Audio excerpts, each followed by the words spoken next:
Brent's like a royalty around here. Tinapik siya ni Clara. Seriously, what time are you leaving? Don't you know him? He is a racer and he raced against Everest Herrera and Mikael Sullivan and came second place. Okay, Arlena nodded. She never heard of him, but she heard of Everest Herrera. Malayong pinsan ito ng Kuya Zane niya, ngunit hindi niya alam na kumakarera ito. Okay? Just okay? Hindi makapaniwalang wika ni Clara.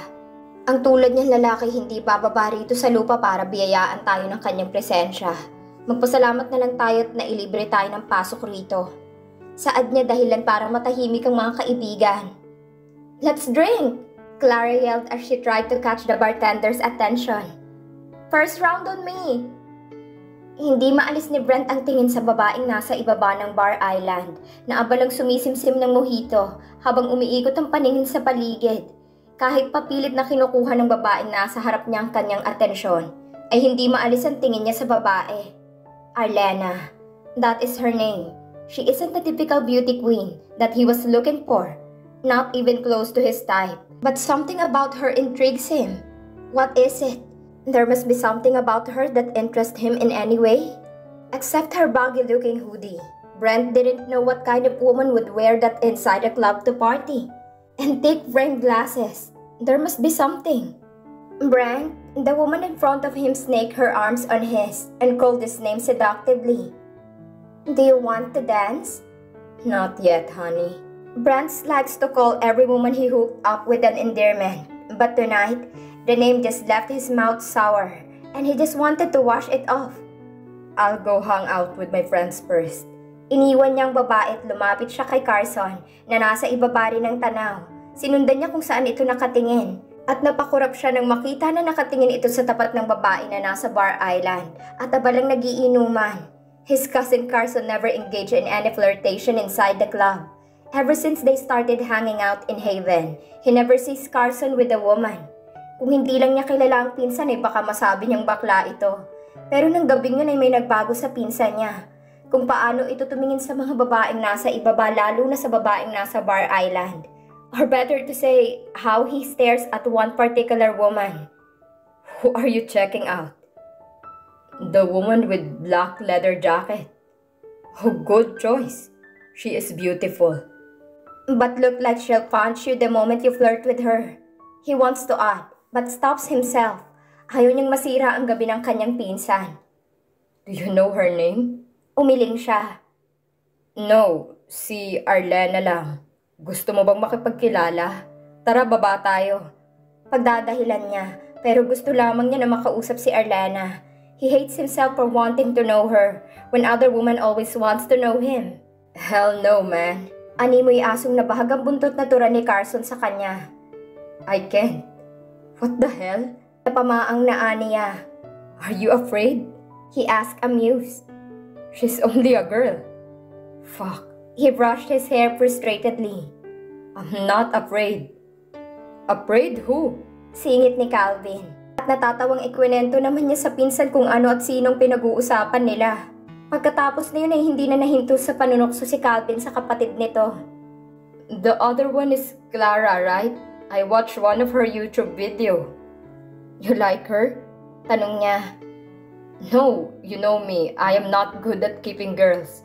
Since she's an influencer, I don't want to get tangled with scandal. Anito. Privacy is a must. Taas noong anito. Napailing naman siya at itinuon ng atensyon sa ibaba. Sa babae ngayon ay nakayuko na sa counter at mukhang lasing na. Ang tatlo nitong kasama ay nagtungo sa dance floor at sumabay sa indak ng musika. Iniwan si Arlena na mag-isa. Wala sa sariling bumaba sa VIP booth at nagtungo sa bar island sa tabi ng stool ni Arlena. He ordered a glass of whiskey. Nakapikit ang babae habang nakapatong ang ulo nito sa ilalim ng kamay. Hindi niya maintindihan ang sinasabi nito dahil masyadong mahina at dahil na rin sa malakas na musika. Sir, ibinaba ng bartender ang alak sa harap niya. Pagkatapos nito, iniwan siya upang puntahan ng ibang customer. Muli siyang bumalik sa babae at gayon na lang ang gulat niya nang makita ang sunod-sunod na pagtulo ng luha nito. Parang tinatarak ang puso niya habang pinagmamasdan ng basana nitong pisngi. If there is one thing he hates the most, is seeing a woman cry. But he couldn't care less as long as it's not because of him. But that night, seeing her cry and silently sob makes his heart boil. He is seeing red. He wants blood. His jaw clenched and looked away. He doesn't want to see any more of her tears. But what the fuck? What happened to him? Why does he care whether she is crying or not? What is it to him? Hindi naman niya ito kilala at wala siyang pakialam rito. Wala nga ba? After what happened a while ago, he couldn't help but be curious about her. Who is this woman that suddenly made his heart feel weird? Part of him doesn't want to know, but the other part was like a curious cat who will take the risk knowing. Itinaas niya ang kamay saka pinunasan ng pisngi nito nang hindi nag-iisip. Ngunit kalaunay nagsisi ng dumilat ang mga mata ng dalaga at nang magtama ang kanilang paningin. Shit! Hiyaw niya sa isip. Hindi niya alam ang gagawin sa mga oras na yon. Magdadahilan sana siya ngunit natigilan siya nang ngumiti ang babae. Mapula na ang pisngi nito. Malamang ay dahil sa dami ng nainom nitong alak. Ang mga matay kumikislap na at nakikita niyang pag-ikot nito. She's really drunk. He couldn't believe how she got drunk so easily. He only saw her with one glass of mojito. "You should go home," he said firmly. "Before I take you here and now." Sabi niya sa sarili. "I have to wait for my friends." Anito saka bumangon. Humawak ito sa counter upang ibalanse ang gumegewang na katawan. "So, you are Brent?" "Yes," he answered, stating the obvious. "And you are Arlena?" It's not a question. Namungay ang mga mata ng dalaga na magtama ang kanilang paningin. Inilahad nito ang kamay at buong puso naman niyang tinanggap. Kung gaano kalambot ang ngiti nito ay ganun rin kalambot ang kamay ng dalaga na ayaw na niyang bitawan. "Just so you know, I am not drunk." "Okay. Do you want to dance?" Aya nito. "Sure." He was more than happy to take her offer. Tumayo siya at inalalayan sa pagbaba sa stulang babae. Iginaya niya ito patungo sa dance floor. Nang makita niyang paika-ika nitong lakad ay alam niyang nagsisinungaling ito. She was drunk already and he couldn't help but to laugh. At sakto naman ang pag-iba ng musika. Ang kanyang mabilis at disco na musika ay napalitan ng mabagal na musika. Iginaya niya ang mga kamay ng dalaga sa kanyang balikat at siya naman ay inilagay ang palad sa magkabilang bewang ng dalaga. He leaned down to smell her hair and damn, he liked it. Her smell is so damn addicting. He wants it to be her perfume forever. But to his disappointment, she pulled away and looked up to him. Pumupungay ang mga mata nito at sumisinok na ito. Halata na lasing na. Bahagya siyang itinulak ni Arlena at marahas itong umiling. "I am sorry." Maluha-luha nitong sabi. "I need to go home. I think I am drunk." Tinalikuran siya nito at bago pa man ito makahakbang ay pinilubot na niya ang kamay sa bewang nito at ang kanyang labi ay dumako sa leeg nito. Dahilan para mapasinghap ito. If he was a vampire, he could suck her dry there and now. Pero pinipigilan niya ang sarili niya na huwag gawin ang hindi dapat gawin sa dalaga. He was one of those guys who fuck women even if they are unwilling. He'll make sure that every woman he dances with will end up in his room, on his bed, but not with her, unless she says yes. Damn, why does he have to get her approval? He wants her, and if he could, he will pull her out of the club. And shit, he wants to make it with her. Why does he have to strain himself for this mouth-watering prey? Brent, higit ang hiningang tawag nito sa pangalan niya. Napapikit siya sa sarap ng boses ni Arlena. Gusto niya muling marinig ang pagtawag nito sa kanya. Sa kama, he was so horny as hell. "What did you do to me?" Bulong niya rito. "Did you put something on my glass? Love potion perhaps?" Of course she didn't. Arlena never gave him a drink. "No, I didn't." Para bang nabuhusan ng malamig na tubig ang dalaga at umayos ito ng tayo. Kaagad nitong tinanggal ang kamay niya at humarap sa kanya. "Kung meron man akong potion, edi sana hindi ako iniwan ni Jake." Nanigas siya sa kinatatayuan niya nang makita ang sakit, galit at lungkot sa mga mata ng dalaga. Hindi niya alam kung anong gagawin.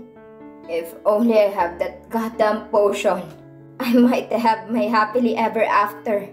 Imunestra nitong sarili. Pero nandito ako, nagmumukmok, nagpapakalasing, na sana bukas paggising ko mawala na ang sakit. Of course you don't know that. You are a playboy. Pinaglalaroan niyo lang ang puso namin. At kung napagod na kayo, itatapon niyo na lang basta. Before he could retaliate, her friends grabbed her and stared at her anxiously. Bad news, Arlie. Jake and Lauren are here. Clara the influencer said. Damn, hindi niya alam kung umiiyak ba ito o tumatawa. Am I attracting bad luck today or what? Uwi na tayo? Aya ng isa sa mga kaibigan nito. No way! Binawi nitong kamay saka lumapit sa kanya. Let's dance. Napakurap siya ngunit ang mga kamay ay kusang lumapat sa bewang ng dalaga. Ipaniwala mo sa akin na may happily ever after. She challenged me. Make me forget everything. He leaned closer to her and kissed her. Napamura siya sa kanyang sarili nang maramdaman ng malambot nitong labi sa kanyang labi. His thirst kicked in and he wants to taste more of her. Do you want me to help you forget? Napakurap na tumango ang dalaga at muli niya itong hinalikan. Kalaunay tinugunan naman iyon ng dalaga.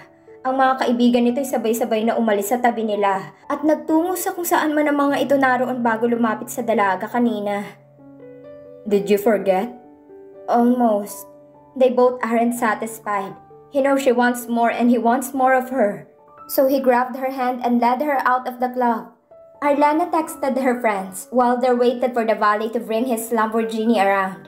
Binuksan niya ang passenger door para kay Arlana at siya na rin ang naglagay ng seatbelt nito. Saka siya umikot sa driver's seat. Nasa daan sila ng magtanungan dalaga. Nakasandal na ang ulo nito sa headdress at nakatingin sa kanya. Bakit ka nagpunta sa club? What's your purpose? Celebrating my last night of freedom. Arlana. Of course, Arlana thought. It explained his entourage of models. It was his bachelor's party. Tuloy ay hindi niya maiwasang makonsensya sa inasal niya kanina sa linya. Kung siya ay magsiselebrate ng huling gabi bilang single woman, ay hindi niya sasayangin ang oras niya sa paghihintay sa linya. Are you happy? Tanong niya. Kailangan ba kitang i-congratulate? Not really. Tipid nitong sagot na nakatingin lang sa daan. How about you? What's the deal with you and the guy named Jake? He's an asshole. I see. She saw his clenched jaw. Hindi na siya kumibo pa at bumalik na rin sa daan. She gradually made out of the familiar streets as they zoomed through hill heights and headed to a private state. Behind boom gates and an army guard is stationed at the security booth. They drove to a winding road stopping in front of a massive steel black gate which opened when Ben hit a button on a small remote attached to a set of keys. Helena started mouth wide open at the house perched on the hill, illuminated by the ground lights lining the driveway. Ang puting arkitektura ng mansyon na animoy nang galing sa isang architectural magazine ng tema. A butler and two maids come out to greet them. Maghahanda po ba kami ng hapunan, sir? Tanong ng butler at kaagad naman siyang sumilip sa kanyang relo. It's already 11:35 p.m. and they still happily offered to prepare him a dinner. Brent declined and told them to take a rest for the night off. Hinila siya ni Brent patungo sa ikalawang palapag, papunta sa isang kwarto. Hindi pa man naisasara ng mabuti ang pinto ay mapusok na siyang hinalikan ng binata. Binuhat siya nito at ang kanyang binti ay pumulupot sa bewang ng binata at ang kanyang mga kamay ay nakayakap sa leeg nito. Finally, he placed her on a queen-size bed with sheets as white as snow and as smooth as silk to touch. Gusto mo pa ring makalimot? Tanong ni Brent habang tinatapunan ng magaang halik ang kanyang leeg. At maingat na binababa ang zipper ng hoodie niya. Nang matanggal na ang zipper, bumungad sa binata ang pangilalim niyang suot. Dumilim ang tingin ng binata at nababasa niya ang pagkagutom sa mga mata nito. You fucking hide your body behind this fucking hoodie? Damn, Arlena. You are beautiful. Hindi siya umimik. Hinubad niya ang suot ng binata. Gusto niyang makalimutan ang 6 na linggo ng sakit, galit at lungkot sa kanyang puso. Sa mga oras na lumipas ay ipinaramdam ni Brent na importante siya. Bawat hagot nito sa kanyang katawan ay nagpapalimot sa kanya sa kalungkutang nararamdaman niya. Ang mga kamay nito ay gumagapag sa bawat parte ng kanyang katawan. At ang mainit na yakap nito na nagpapalihab sa kaibuturan ng kanyang pagkatao. Kung hindi lang estranghero si Brent na nakilala niya sa club, at kung hindi lang niya ito ginamit upang makalimot, at kung hindi lang itong huling gabi na ito ay binata, ang kanilang mainit na pagniniig ay perpekto para sa una niyang karanasan. Did you forget? Tanong ni Brent nang mahiga ito sa tabi niya at naghahabol ng hininga. Ang kanilang mga katawan ay basa ng kanilang pawis. Yes, bulong niya at hindi niya maiwasang mapaluha. Brent leaned over to kiss her so gently as he took her, more intense this time. His bold trust and searing caresses sent her world crashing all around her. God, you are so beautiful. Goddess. Arlena, putol niya sa binata. That's my name.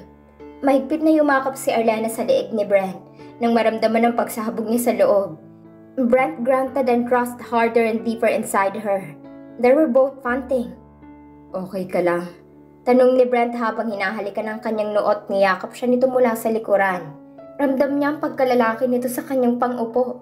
It took her a while to stop shaking. Brent held her close and let her cry. And when she was sure she had no more tears left in her, she looked at him at last. Okay na ako, she lied. Hindi siya magiging okay. Hindi na. Gayong ikakasal na si Brent. Hindi na. Gayong naibigay niya ng sarili niya sa isang estranghero. At hindi na. Ngayong tumitibok na ang puso niya para rito.